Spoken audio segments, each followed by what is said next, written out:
All right, hello. So we're here to continue the presentation on acute stroke management, and I have with us here today our expert on stroke, Professor Donald Schreiber, who's on the faculty of the Stanford University School of Medicine, and we appreciate Dr. Schreiber being here with us today to help us with this case. All right, so without further ado, we'll kind of look into the case again.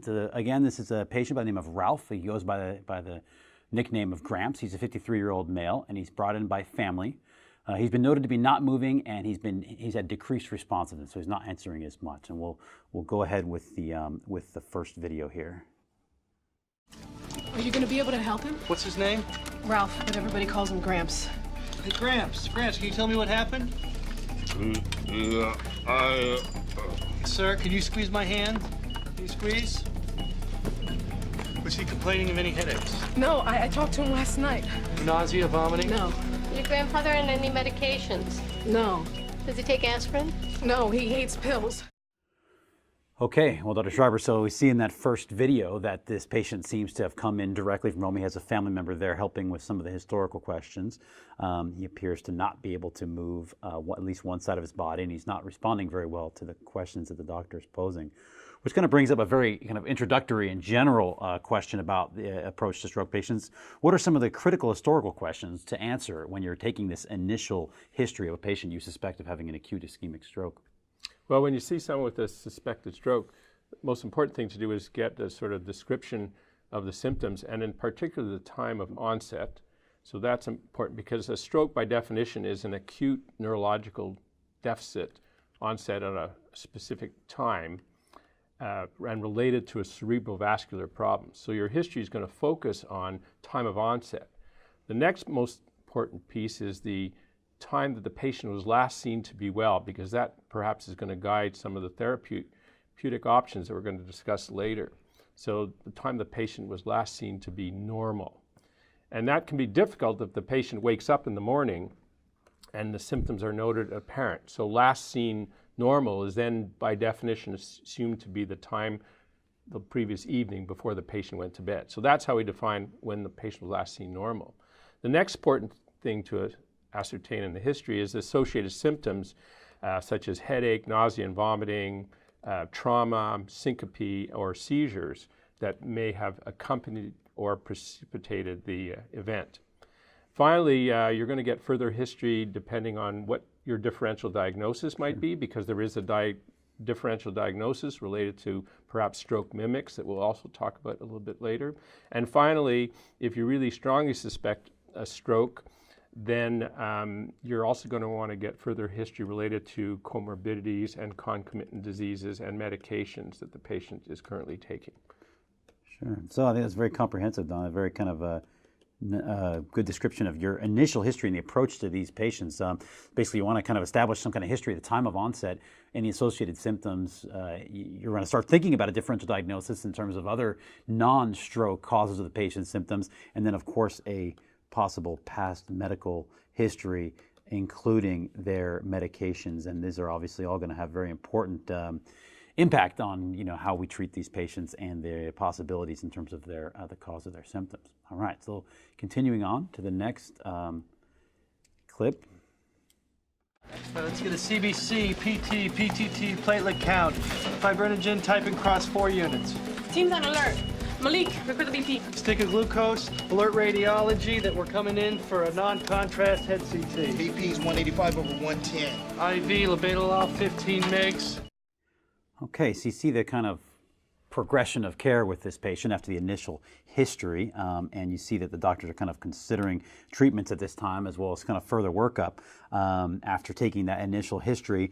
As we mentioned at the end of the last question, kind of developing a differential diagnosis, and I think that's a very crucial part, obviously, of treating our patients, no matter what their clinical condition may be. With regard to acute ischemic stroke, what are some of the common clinical conditions that may mimic acute stroke, and things you got to think about when you see a patient like this? Right. Fortunately, the list of mimics is rather short and can be quickly ascertained at the bedside. So the common stroke mimics, these are other conditions whose presentation can closely resemble a stroke and sometimes can be impossible to separate without further testing. The most common and important thing to rule out right away is hypoglycemia. And it might be surprising to think, how can a systemic problem such as low blood sugar create focal neurological deficits? Right. But this has been well reported. So hypoglycemia is the first thing to rule out in terms of a stroke mimic. The next common finding is migraine. Mm-hmm. And patients who present with migraine have a constellation of neurological symptoms, usually in the aura phase of the onset, associated with the vasoconstriction, associated with migraine, and it can mimic any stroke syndrome that has been reported. Mm. So this is an important thing to ascertain as a stroke mimic. Sure. The next thing is seizures. So seizures in their postictal phase can have a residual paralysis or other neurological deficit, right. So-called Todd's paralysis, for example, and that can mimic a stroke syndrome when the seizure may have been unwitnessed. So that's an important thing to also ascertain. And finally, especially in younger people, drug toxicity, some of the drugs of abuse such as cocaine, methamphetamines, etc., can create a syndrome that mimics stroke as well. And finally, trauma, although any traumatic condition which puts you in a completely separate category. So those are the major points in the differential diagnosis of stroke mimics, and this can be ascertained by simple bedside testing and further history, either from the patient or from family members. Good. No, I think it's very important. Certainly when patients come in like this, we all assume that they have a stroke. They may have focal neurologic symptoms, and this may be our assumption, but it's very important, obviously, to keep these in mind because the treatment and the approach is dramatically different. Given that, Don, what are some of the critical components of the physical examination of a patient with suspected stroke? So as you saw the physician there in the video approach this patient, when you were approaching a similar patient, what kinds of what's your process and your approach to how you're structuring and organizing your physical exam? Right. Well, the initial approach on physical examination is essentially the same as approaching any critically ill patient. And you saw the physician in the video script there show a focus on the ABCs, airway, breathing, circulation. So is the patient's airway intact? How are they breathing? That would also include an oxygen saturation. And assessment of circulation, which focuses on blood pressure, peripheral perfusion, and any cardiac arrhythmias. So that would be the initial approach. ABCs, vital signs. A level of consciousness is also important to ascertain. So that can be ascertained using Glasgow Coma score, for example. That'd be important to document. And finally, then you're going to do a focused neurologic examination. And you saw the examiner briefly try to ascertain speech, motor weakness, if any, and any sensory sort of stuff. So the focused neurologic examination is best assessed using the NIH stroke score, which is kind of a list of different parameters scored in a short sort of format, and it's meant to be a constant, well-defined physical examination assessment that is fairly reproducible amongst different observers. So, and you could look that up, and there are lots of video tutorials online that are available to sort of learn how to do that. But the most important thing is most stroke syndromes, because they involve the middle cerebral artery territory, given its rich vascular flow, the most important things and the most predictive neurological parts of the examination, and you saw this in the video, is one, assessment of arm drift or motor weakness. So that was, as you saw, the examiner reach and ask the patient to perform a hand grip. So measurement of arm drift or motor weakness is one of the most important things. The next thing is any evidence of facial paresis. For example, a seventh nerve palsy, where there'd be, or a left motor, seventh upper motor neuron weakness. And finally, the last important thing is any aphasia or dysarthria. And these three components of the neurologic examination are very highly predictive of ischemic stroke or cerebrovascular accident. So that would be the important part of the neurologic exam. And finally, because you cannot really separate cerebral vascular disease from other vascular diseases, examination of the cardiac status is important. Examination for heart murmurs, irregular cardiac rhythms such as atrial fibrillation, and finally, examination of peripheral pulses or bruits, carotid bruits, decreased peripheral pulses. Because if the patient has evidence of coronary artery disease or evidence of peripheral vascular disease, then it's more likely the patient has evidence of cerebral vascular disease. Right. So that summarizes basically the physical examination components. That's great, Don. So it sounds like we approach the patient initially with assessment of the ABCs and their stability, certainly obtaining their vital signs, which is, of course, quite important, and then launching into a focused neurologic examination, including assessments of their consciousness and, importantly, motor weakness, facial paresis, as well as speech and aphasia. And as you importantly pointed out, the cardiovascular examination is very important, as some of these patients can have kind of cardiovascular abnormalities which can lead to their stroke syndrome.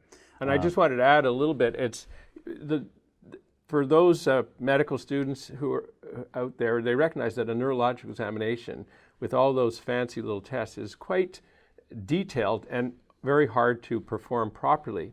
But I like to simplify it for my students, and I have a very simple approach relating to the mathematics. And so I wanted to share that with you because I thought it very, very useful. If you think about it, the primary motor tract of the brain, the cortical spinal tract, starts at the very top of the brain in the cortex and works its way down all through the brain and down through the midbrain, pons, medulla, all the way down through the spinal cord. It is a vertical axis. The next thing is anything involving ocular or vision. The eyeballs are in the front of the head, and the occipital lobe, which is your primary visual center, is posterior. So any significant lesion, if you think of an XY coordinate, is going to interfere with either the vertical cortical spinal motor tract or involve something visually, either decreased visual acuity, ocular movements, or a field cut. So if you had to focus on only 3 or 4 things, that's what I would focus on: pupil exam, ocular movements, visual fields, to get your horizontal axis, and motor exam to focus on your vertical. Because any significant lesion, and this applies not just to stroke, but any other neurological deficit, it's bound to intersect one of those 2 axes, anything significant. So it's a very handy, rapid, and practical approach that I try to teach the medical students, because to remember all the details of a neurological examination is often very difficult. Yeah, no, certainly in the kind of acute phase of the care of a stroke patient, when there can be concerns about their stability or perhaps their vital signs, or when you're still developing in a sense, being able to perform a full neurologic examination may not be appropriate or even possible with the amount of time that we have before needing to make critical decisions. And I think it is very important to streamline our approach initially and kind of focus on important high-yield parts of the neurologic examination. So I think that's great. So we focus on the neurologic exam, the motor exam, the visual examination, as well as the facial exam like we spoke of a moment ago. So great. So, we also heard in this last clip the physician start to talk about some of the orders he wanted to employ with this patient. And we heard him kind of rattle off a few different things that he wanted to obtain really quickly, which kind of spurs the next question, which is what immediate interventions and diagnostic tests are most appropriate and most important to obtain as you kind of approach the bedside of a patient you're suspecting of having acute ischemic stroke? Well, again, the initial approach is diagnostics to make the diagnosis of stroke, and considering the differential diagnosis and stroke mimics that we already talked about, and then to consider, in anticipation of further therapy, what you might have to do. So customer, I think the first thing would be a point of care or blood glucose determination. That would be number one. I believe that oxygen saturation is, as pulse oximetry, is very useful. If you have to do an arterial blood gas, fair enough, but oxygen saturation is fast and generally readily available. Then the traditional emergency diagnostic test you would use would be a CBC, complete blood count, to assess white blood cell count, hemoglobin, hematocrit, and platelet count. The next important thing would be assessment of coagulation, especially if the patient is on any anticoagulants such as warfarin or other vitamin K antagonists or some of the newer novel anticoagulants that are used out there. So you need coagulation. So that would usually be a PT or INR and a PTT. The next thing would be an electrocardiogram, which I think would be very important, especially since cardiac arrhythmias and associated myocardial ischemia or even infarction can be associated with an acute stroke. So ECG is important. Most centers would also recommend a serum troponin to evaluate for possible myocardial infarct, ongoing or recent.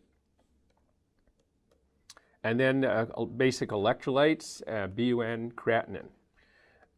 Now, optional blood test values may be necessary depending on the patient. So young women might have to have a urine pregnancy test performed.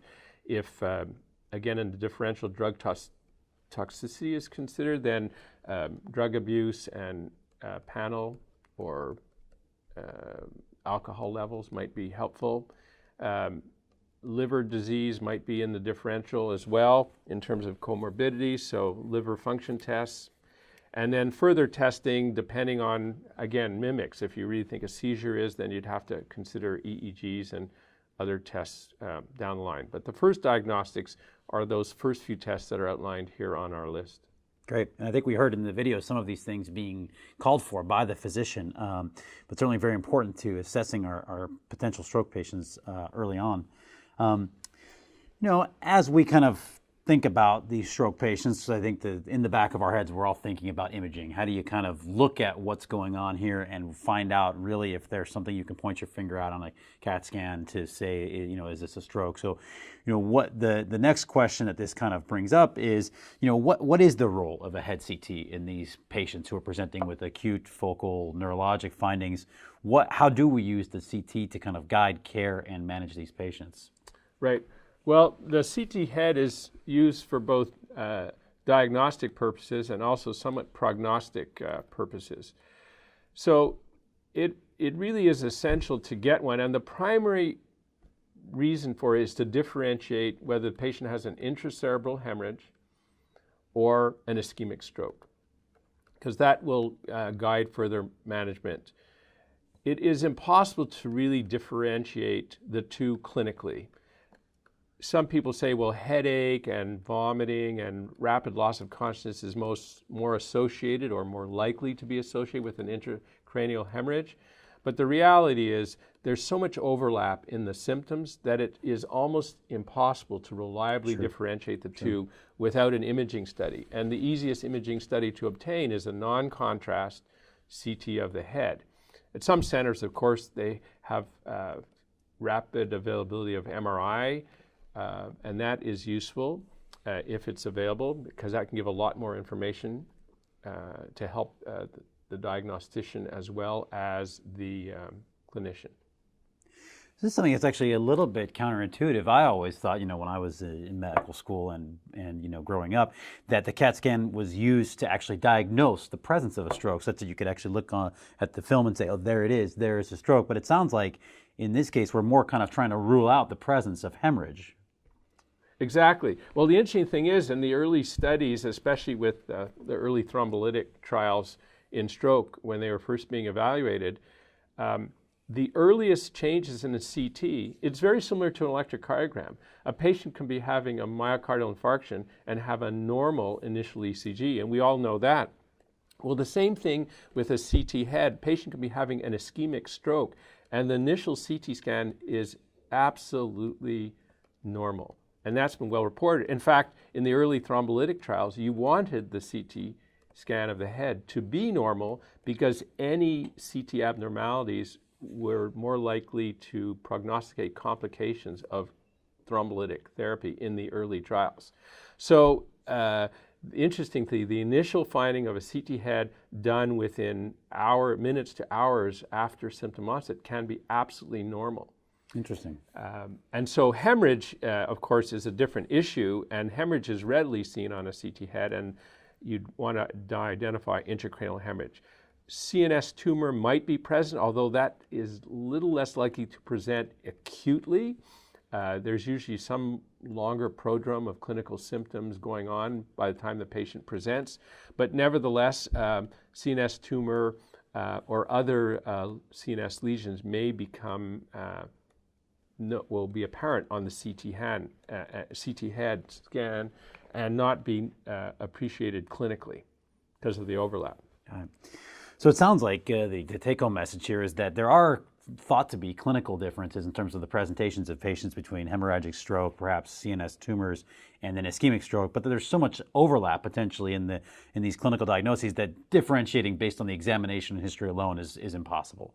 And Right. the CAT scan is a very important part of making us aware if there is a hemorrhage, not so much diagnosing the actual presence of an ischemic stroke. Okay. So the three major things that you're dealing with when you talk about a cerebral vascular accident, just use that term, there are three major diagnoses involved with that. One is ischemic stroke, two is intracranial hemorrhage, and the third is a subarachnoid hemorrhage, which is also a cerebral vascular event, but a completely different pathophysiology. And a small percentage of the ischemic strokes will then undergo hemorrhagic conversion, about 20% over time. So the primary role of CT head initially is to try to differentiate those three conditions, although subarachnoid hemorrhage usually presents in a slightly different way, as we well know. Good. All right. Very interesting. So we heard the physician at the end of that clip order a head CT, and why don't we continue on and see kind of how the case develops.